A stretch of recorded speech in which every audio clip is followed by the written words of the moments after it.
Facebook and YouTube right now, viewers, thanks for checking today's episode out. And I am joined with Ben Borcik. And Ben, first and only question for only our YouTube and Facebook viewers, who is your favorite Jedi? Okay, that's a good question.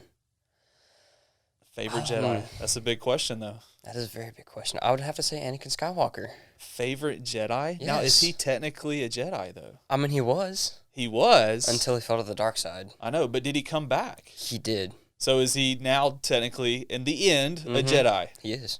All right, so hands down Anakin. Hands down. All right, so would you say there's a number two? If you had to pick a number two, who would it be? Number two would be Mace Windu. Mace Windu. So there we go. So Mace and Anakin, you've heard it first. Ben Borcik here on Right Now. Check today's episode out.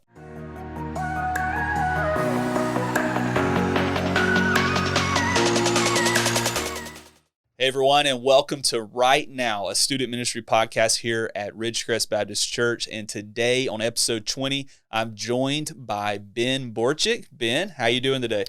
I'm doing all right, Chase. How about you? I'm doing good as well. So let's start here, Ben. Your sister's already been on the podcast. Yes. Now, this is your first time in the seat here for the podcast. Do you feel pressure that your sister's gone before you? No. No pressure at all. So how would you describe your relationship with Emily? Do y'all get in fights at home? Is it intense? What's it like? We don't get into fights, I would say, but it's definitely competitive. Competitive. It gets intense sometimes. I could see both of you, and really, I could see her being very competitive. She's a swimmer, so she's very competitive. Very competitive. And then for you, I could see it being where, like, man, this is my sister. I'm an older brother. I gotta be the older brother. I love it. So, Ben, we're excited to have you today on the podcast. Thanks for joining us. And as we begin, we always start with a kind of a surprise question. But if you've listened or watched any of the podcast, you know what's coming right here, possibly. So let's begin here. If you could do anything right now, Ben, money, time, space wasn't an issue, what would you do and why? Anything. We'd go to any quarter mile, get all the cars that I wanted, just race all day. All right, race all day. So when you say any cars that you would like, where would you start? I'd definitely say an old Ford Shelby. Old Ford Shelby. All right. Would you like to just put the pedal down to the floor and go as fast as you can? Now, you don't ever do that like on the circle or anything.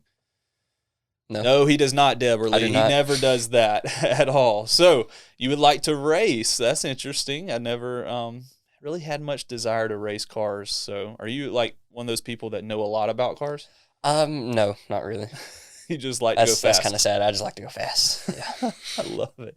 Well, don't go fast on the circle. Like we've always said, be safe 10 and 2, no texting and driving, that kind of thing. So Always, Ben. So today on the podcast, though, let's move on to our serious questions, Ben. And again, thanks for joining us for these questions. First one is this. What is God teaching you right now, Ben? How to be patient and how to have perspective. All right. I have two images that from habitudes that you've taught. Yeah. From Flow, co-op, homeschool stuff. The first one is duck hunting. And the story is duck hunting, right? Yeah. You have a limit. Yep. You can only have, it says in the story, dozen ducks. Dozen ducks. Comes back, has a dozen ducks. Good, right? Right. Says, no, I missed hundreds of ducks. And the experienced guy goes, well, you got the limit. You got as many as you can. You got 100%. Right. The other guy doesn't see that. Doesn't see how he's gotten as much as he can and is upset about that. Right. And also, patience. You got to wait for the ducks. So perspective and patience. So I've duck hunted before, and I've been the guy that's had the limit and been the guy that hasn't had the limit and been the guy that's missed a lot of ducks. So when you think about perspective, let's start there. What is something that helps you actually have the right perspective when you walk through life each day?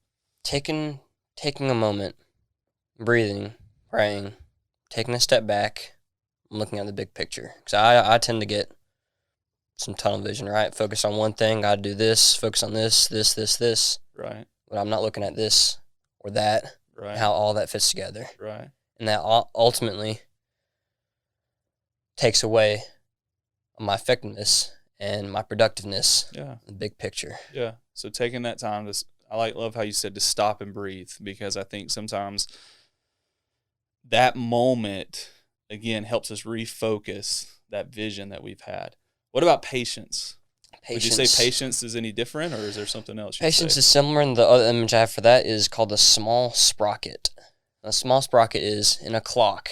You have a bunch of gears all turning to make the clock work. Right. There's usually one or two small sprockets that turn the big ones. They turn tons and tons of times just for that one big one to turn once. Right. And we don't see our productiveness spinning around and round and round. Right. Until later. And we may not ever see that productiveness, our fruit. But gotta trust God and know that eventually that'll come around. And patience in that right timing for God to use whatever it is you're being obedient in for his glory. So, man, patience and perspective. I think in a pandemic world, but also, Ben, in a normal world, those are two vital things for us to see each day, and really puts everything into place for us to understand the life that God's given us to live right now. And that's why we do the podcast, and why we call it Right Now, is living in the moment. And having patience and perspective, I think, helps us live in the moment for God's glory. So, Ben, those are great answers to our first question as we think about what God's teaching you. Now let's talk about this secondly today. What, or let's say it like this, how can God use your generation right now? Using our generation, using perspective and patience. I think you talked about the mustard seed in, I think it was the last rad session. Yeah. How it is just one of the smallest seeds in the world, but when you plant it and it grows, it's one of the biggest trees, one of the biggest bushes come from that small seed. Right. In one of our habitude lessons, it talks about how Paul, let me see if I can find it, I think it was a gorilla. The gorilla one. Here. I remember. I think that was yours. That was mine. I taught about the gorilla in habitudes. Yeah. And it was having a humble heart and attitude, focused purpose, and clear mission were your three main points. And the verse that went with is Acts 20:24. However, I consider my life worth nothing to me, if only I may finish the race and complete the task the Lord Jesus gave me, the task of testifying to the gospel of God's grace. Yeah. And that's our mustard seed, testifying God's grace and glory to people. It's not our job to save them, because we can't. Right, that's good. It's our job to plant the seed in people's minds and in the soul for the Lord to then use the Holy Spirit to grow that tree. Yeah, that's so cool, Ben, because in everything we do, through, or as you already mentioned, patience and perspective, we have the opportunity to testify of God's grace, of the way we carry ourselves with our friends, the way we carry ourselves at work. We've been talking about work a little bit earlier and that kind of thing, but the way we interact with our family, our parents, all that kind of stuff, really truly is a testimony as we testify about God's grace. And so I love how you tied those two things together and helping us all to grasp that one little thing and in our life can be used by God to impact the world around us. So, Ben, let's wrap up. Last question. This one's always interesting to me. What is a major current event of great interest to you right now? I would definitely say that sporting events, especially baseball, are opening up capacity to people. All right. I'm excited to start watching that and maybe even go to see a couple games. All right. So just the reality that we're coming out, hopefully, in some sense of a pandemic world, and some capacities are opening back up. So you're ready to get back into the swing of things. All right. If you could go to a game right now of anybody, any sporting event or anything like that, which game would it be? Definitely the Braves. The Braves. Go see the Braves. All right. How you feeling about this year's season? Hopefully we'll do better than last year. Well, if we do better than last year, I mean, that means we're in the World Series, right? I mean, we might not win the World Series, but we'd be at least in the World Series. Right. So, all right, favorite Braves player right now?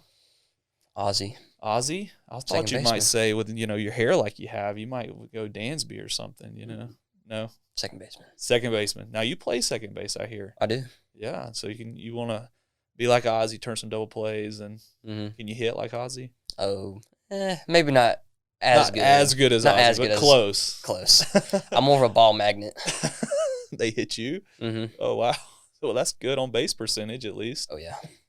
Well, Ben, so ready to get back into the swing of things. That's of great interest to you. And I think going back to the last question even, as we're getting back into the swing of things, the mission God's called us to fulfill hasn't stopped. But a thing to remember now is how we navigate the world as we impact and influence and get back into the swing of some sort of normalcy, and having patience and perspective for God to use your life to testify for the glory of God as you interact with the people around you. And so that's a cool thing, Ben. I'm excited about the back to normal somewhat as well. And let's go to a Braves game one day soon. You're paying. I might just have to do it, Ben. Might have to do it. So, well, Ben, thanks for being on Right Now today. Great job. Thankful for you. Excited for what God is doing in your life. Thankful for your leadership here in our student ministry, and look forward to our time together in the days ahead. So again, thanks for being on the podcast today. Thanks for having me. And don't forget, Identity Weekend, Friday and Saturday. Identity Weekend. It's going to be good. Mm-hmm. It's going to be really good. Excited about that. So thank you all for checking this podcast out today. Love for you to like, share, and subscribe as always, and allow other people to experience the podcast as well. And just look forward to continue to have conversations in the days ahead about what God is doing right now in the lives of students here at Ridgecrest Baptist Church.